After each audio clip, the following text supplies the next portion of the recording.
Hi students, ఈరోజు మనం ఈ వీడియోలో రెండవ చంద్రగుప్త విక్రమాదిత్యుని ఆస్థానంలో ఉన్నటువంటి ప్రముఖ కవులు అయిన నవరత్నాల యొక్క పేర్లని సులభంగా ఎలా గుర్తుపెట్టుకోవాలో తెలుసుకుందాం. వీరికి సంబంధించి మనకి కాంపిటేటివ్ ఎగ్జామ్లో చాలాసార్లు ప్రశ్న అనేది ఈ రకంగా అడగడం జరిగింది. ఈ క్రింది వాళ్ళలో నవరత్నాలు కానివారు ఎవరు, లేదా ఈ క్రింది వాళ్ళలో నవరత్నాల్లో ఉన్నటువంటి ప్రముఖ కవి ఎవరు అని ఇలా ఎలా అయినా సరే అడగొచ్చు అనమాట. ప్రశ్న మనకి ఏ రకంగా ఇచ్చినా సరే మనము ఆన్సర్ చేసే విధంగా ఉండాలి. కాబట్టి మనం ఈ 9 మంది పేర్లని ఇప్పుడు మనం గుర్తుపెట్టుకుందాం. చూడండి, కాళిదాసు, బేతాళ భట్టు, శంఖు, వరరుచి, వరహ మిహిరుడు, ఘటకర్పరుడు, ధన్వంతరి, క్షపణకుడు, అమరసింహుడు. ఈ 9 మందిని మనము నవరత్నాలని పిలుస్తాము. ఈ 9 మంది కూడాను రెండవ చంద్రగుప్త విక్రమాదిత్యుని ఆస్థానంలో ఉన్నటువంటి ప్రముఖ కవులు. ఈ 9 మంది పేర్లను ఇప్పుడు మనము ఓ షార్ట్ స్టోరీ ద్వారా గుర్తుపెట్టుకుందాం. ఇక్కడ చూడండి, మొదటి చిత్రము కాళిదాసు చిత్రాన్ని చూపిస్తున్నాను. ఈ కాళిదాసు చాలా అమాయకుడు అండి. తన కూర్చున్నటువంటి కొమ్మని తానే నరుక్కునేటంత అమాయకుడు అనమాట. అలాంటి కాళిదాసు ఒకసారి బేతాళుని చూసి శంఖం ఊదాడు. ఈ బేతాళుడికి ఈ కాళిదాసు యొక్క ఈ శంఖనాదస్వరం నచ్చి 2 వరాలు కోరుకోమన్నాడు.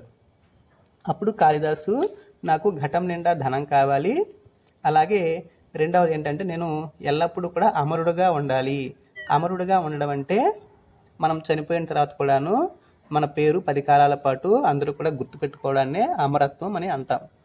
ఈ షార్ట్ స్టోరీ ద్వారా మనం ఎలా గుర్తుపెట్టుకోవచ్చో చూద్దాం. ఒకసారి చూడండి, కాళిదాసు బేతాళుడిని చూసి, అంటే ఇక్కడ బేతాళుడు అనగా మనం బేతాళ భట్టు అని గుర్తుపెట్టుకోవాలి.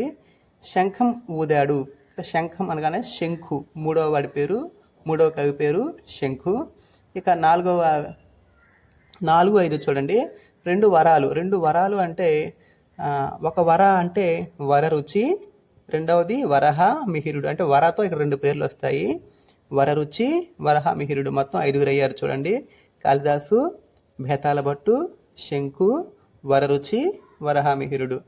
తర్వాత ఘటం నిండా ధనం. ఘటం అంటే కుండ అండి. ఇక్కడ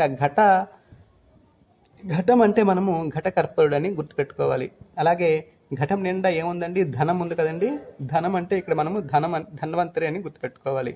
అయితే అప్పట్లో చలామణిలో ఉన్నటువంటి ద్రవ్యము ధనం ఏంటంటే పన అనేది అప్పట్లో చలామణిలో ఉండేది. కాబట్టి అతను పణాలని కోరుకున్నాడు అని మనం గుర్తుపెట్టుకోవాలన్నమాట. ఇక రెండవ వరం ఏంటంటే అమరుడు, అంటే మనం చనిపోయిన తర్వాత కూడాను నా పేరు 10 కాలాల పాటు అందరూ గుర్తుపెట్టుకోవాలని కోరుకున్నాడు. ఈ షార్ట్ స్టోరీ ద్వారా మనము ఈ 9 మంది పేర్లని గుర్తుపెట్టుకోవచ్చు. ఇక్కడ ఘటం అంటే ఘటకర్పరుడు, ధనం అంటే ధన్వంతరి, పన అంటే క్షపణకుడు, అమరుడు అంటే అమరసింహుడు. ఈ రకంగా మనం మొత్తం 9 మంది పేర్లని గుర్తుపెట్టుకోవచ్చు. మరొకసారి చూడండి, కాళిదాసు, బేతాళ భట్టు, శంఖు, వరరుచి, వరహమిహిరుడు, ఘటకర్పరుడు, ధన్వంతరి, క్షపణకుడు. ఈ వీడియో కనుక మీకు నచ్చినట్టయితే వీడియోని లైక్ చేయండి, కామెంట్ చేయండి, మా శిక్షణ ఛానల్ని సబ్స్క్రైబ్ చేసుకోండి.